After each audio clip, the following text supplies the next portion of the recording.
Disons que, comment dire, les élèves qui arrivent maintenant dans les collèges ou dans les lycées ont tous à peu près 4-5 heures d'écran faciles par jour. Hein, voilà. Ces heures d'écran sont passées à se divertir et les divertissements qui sont de plus en plus bien construits ont des effets délétères sur l'attention, la mémoire, la concentration.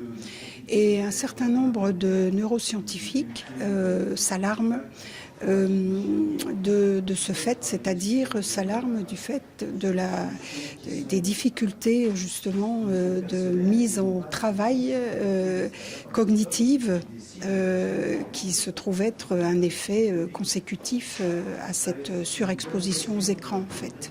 Ça, c'est un constat scientifique. Ah oui, tout à fait. Il y a un neurobiologiste allemand qui s'appelle Manfred Spitzer qui a écrit un livre qui s'appelle Démence digitale et qui reprend des études sur le cerveau donc et qui alerte sur le fait que le jugement et le raisonnement dont a besoin tout enfant, adolescent et adulte évidemment, mais disons les enfants et les adolescents en cours d'apprentissage est diminué du fait d'une surexposition aux écrans, c'est-à-dire une sursollicitation du système dopaminique, c'est-à-dire du système qui entraîne l'adolescent, l'enfant à avoir toujours plus besoin de récompenses, de sollicitations extrêmement importantes pour pouvoir se divertir en fait.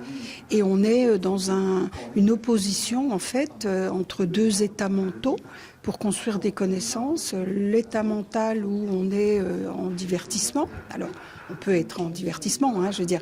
Mais ce qu'il y a, c'est qu'au fur et à mesure de son évolution, de son développement, en fait, on n'est pas sûr du tout. D'ailleurs, lui le soutient, il est sûr, que le jeune puisse finalement se mettre dans un état mental cognitif, c'est-à-dire avec vraiment des efforts à faire pour se concentrer et apprendre. Et ça, c'est très, très dramatique.